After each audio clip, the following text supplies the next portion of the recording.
শুভ সকাল বন্ধুরা। আজ 28 আগস্ট শুক্রবার।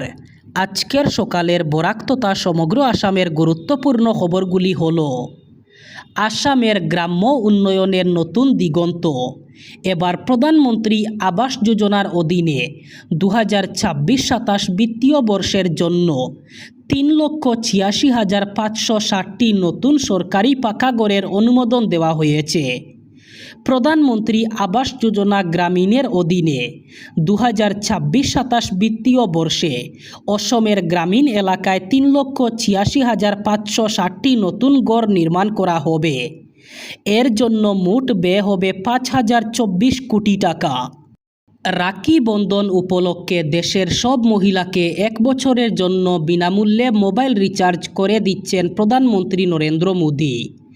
এমনই দাবি করে সম্প্রতি ভিডিও ভাইরাল হয়েছে। ভাইরাল ভিডিওতে বলতে শোনা যাচ্ছে, আগামী 1 বছরের জন্য বিনামূল্যে মোবাইল রিচার্জ দেবেন প্রধানমন্ত্রী নরেন্দ্র মোদী। 28 আগস্ট রাখি বন্ধন উপলক্ষে এই সুবিধা দেওয়ার কথা বলেছেন তিনি। সোশ্যাল মিডিয়ায় ইনস্টাগ্রাম এক্স হ্যান্ডেলে ইতিমধ্যে ভাইরাল হয়ে গেছে ওই ভিডিও ক্লিপ। আসলে সরকারি বিভিন্ন প্রকল্পের ঘোষণার খবর সোশ্যাল মিডিয়ার হাত ধরেই ছড়িয়ে পড়ে। বিশেষ করে সুবিধাজনক প্রকল্পগুলি দেশবাসীর নজর কাড়ে। এই ক্ষেত্রেও তার ব্যতিক্রম নয়। ভিডিও প্রকাশ্যে আসতেই তা দ্রুত ভাইরাল হয়ে পড়ে। তবে অনেক সময় সরকারি প্রকল্পের নামে চালানো এই ধরনের ভিডিও সত্যি হয় না। এর পিছনে থাকে প্রতারকদের অসৎ উদ্দেশ্য। প্রধানমন্ত্রীর এই ভিডিওটিও সেই রকম। ইতিমধ্যে প্রধানমন্ত্রীর এই ভাইরাল ভিডিও নিয়ে মুখ খুলেছে সরকার। প্রেস ইনফরমেশন ব্যুরো অথবা পিআইবি এই নিয়ে সোশ্যাল মিডিয়ায় পোস্ট করেছে, যেখানে বলা হয়েছে এই ভিডিও ক্লিপটি পুরোপুরি মিথ্যা। প্রধানমন্ত্রী নরেন্দ্র মোদীর অতীতের একটি ভিডিও নিয়ে তাতে এডিট করে এই কারসাজি করা হয়েছে। এরই মধ্যে জুড়ে দেওয়া হয়েছে ফলস ক্লেম। রাখির দিন উপলক্ষে মহিলাদের ফ্রি মোবাইল রিচার্জের কোনো ধরনের প্রতিশ্রুতি দেননি প্রধানমন্ত্রী মোদী। এটি পুরোপুরি ফেক ভিডিও।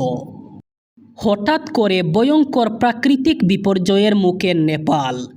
ভয়ঙ্কর জল প্রলয়ে আতঙ্ক সৃষ্টি হয়েছে নেপালে। এবার নেপালের জল প্রলয়ে আতঙ্কর সৃষ্টি করেছে ভারতেও। ভারতের বিহারে এবার হাই অ্যালার্ট জারি করা হয়েছে। নেপালে আসা এই ভয়ঙ্কর জল প্রলয়ের প্রকৃত কারণ কি তা খতিয়ে দেখা হচ্ছে। ইতিমধ্যে ভারতের বিহারে হাই অ্যালার্ট জারি করা হয়েছে। ভারতের 133 জন পর্যটক সহ 80 জন সন্ন্যাসী বর্তমানে নেপালে সন্ধানহীন। নেপালে এই ভয়ঙ্কর প্রলয়ে ইতিমধ্যে 150 জনের মৃত্যু হয়েছে বলে জানা গেছে। জনগণনা বনাম এনআরসি নিয়ে আবার টানাপোড়েন বাড়ছে মেইতেই এবং কুকিদের মধ্যে। সমগ্র উপত্যকা দাবি করছে পাহাড়ের অবৈধ বাসিন্দাদের আগে এনআরসির মাধ্যমে চিহ্নিত করা হোক, তারপরেই শুরু হোক জনগণনার কাজ। নাগারাও সেই দাবিকে সমর্থন জানিয়েছে। এদিকে কুকিরা এনআরসির বিরুদ্ধে বিবৃতি দিয়েছে।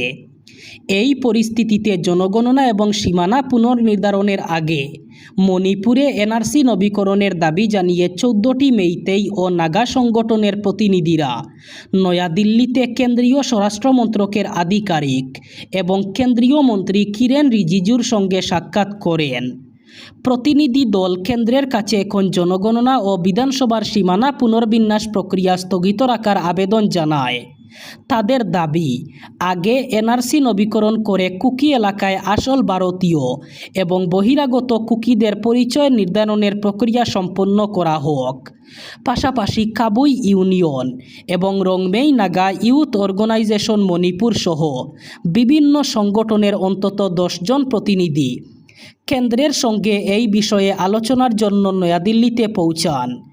অন্যদিকে মণিপুরের চুরাচাঁদপুর জেলায় শিকারে গিয়ে জঙ্গির গুলিতে 60 বছর বয়সী এক ব্যক্তির মৃত্যু হয়েছে। পুলিশের দাবি, গিংকা নসুয়ান গুইতে নামের ওই ব্যক্তিকে ভুল করে বন্যপ্রাণী ভেবে তার শিকার সঙ্গী গুলি চালান।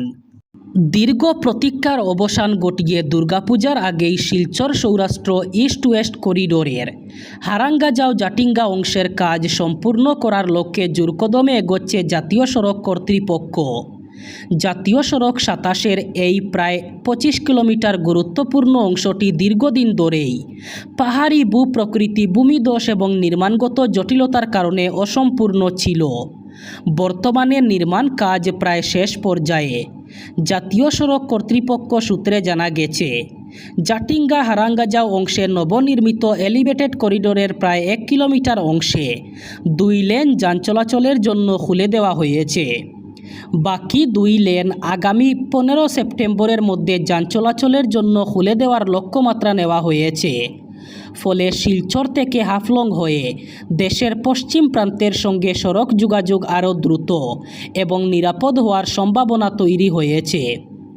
জাটিঙ্গা থেকে হারাঙ্গাজাও পর্যন্ত প্রায় ২৫ কিলোমিটার অংশে পাহাড়ের ঢাল, ভূমিধস প্রবণ এলাকা এবং প্রবল মাটির কারণে প্রচলিত পদ্ধতিতে রাস্তা নির্মাণের পরিবর্তে একাধিক গুরুত্বপূর্ণ স্থানে এলিভেটেড করিডোর নির্মাণ করা হয়েছে।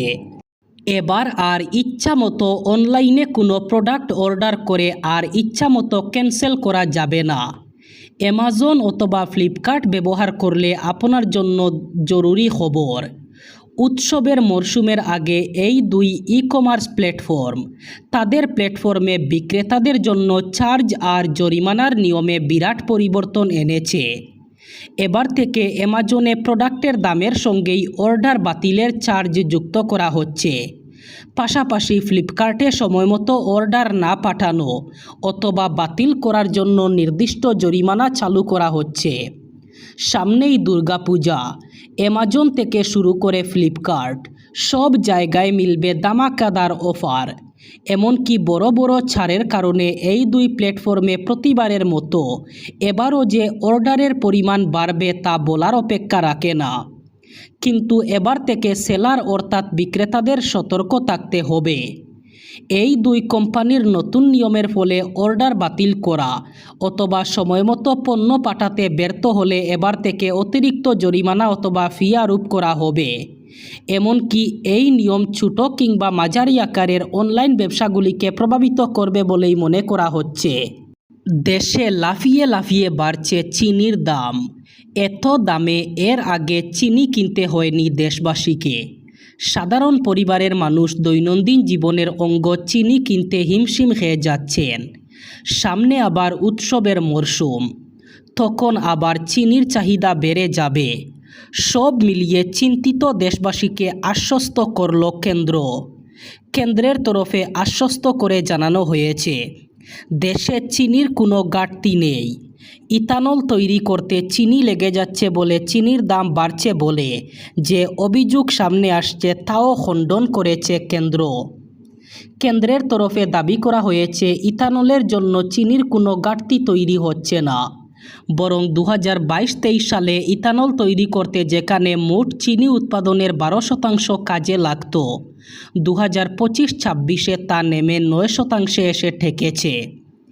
দেশে এখন ইথানল উৎপাদনে প্রধানত কাজে লাগানো হচ্ছে ভুট্টা, এমনই জানিয়ে দিয়েছে কেন্দ্র। তাহলে কেন বাড়ছে চিনির দাম? চিনির দাম বাড়ার জন্য একাধিক কারণ দায়ী বলে জানিয়েছে কেন্দ্র, যার মধ্যে রয়েছে যা ভাবা হয়েছে তার চেয়ে চিনির দেশীয় উৎপাদন অনেক কম। এছাড়া উৎসবের মরশুমের আগে চিনির চাহিদা অনেক বেড়ে গেছে। এবার বরাক উপত্যকার 3 জেলার আজকের আবহাওয়ার খবর। আজ 28 আগস্ট শুক্রবার বরাক উপত্যকার 3 জেলায় হালকা বৃষ্টির সম্ভাবনা। আজ শিলচর কাছাড়ে সর্বোচ্চ তাপমাত্রা থাকবে 32 ডিগ্রি সেলসিয়াস এবং সর্বনিম্ন তাপমাত্রা থাকবে 27 ডিগ্রি সেলসিয়াস। শ্রীভূমি করিমগঞ্জে আজ সর্বোচ্চ তাপমাত্রা থাকবে 32 ডিগ্রি সেলসিয়াস এবং সর্বনিম্ন তাপমাত্রা থাকবে 27 ডিগ্রি সেলসিয়াস। একইভাবে হাইলাকান্দি জেলায়ও আজ সর্বোচ্চ তাপমাত্রা থাকবে 32 ডিগ্রি সেলসিয়াস এবং সর্বনিম্ন তাপমাত্রা থাকবে 27 ডিগ্রি সেলসিয়াস। এই ছিল আজকের সকালের গুরুত্বপূর্ণ খবরগুলি। ভিডিওটি অবশ্যই লাইক করবেন এবং চ্যানেলটি সাবস্ক্রাইব করবেন।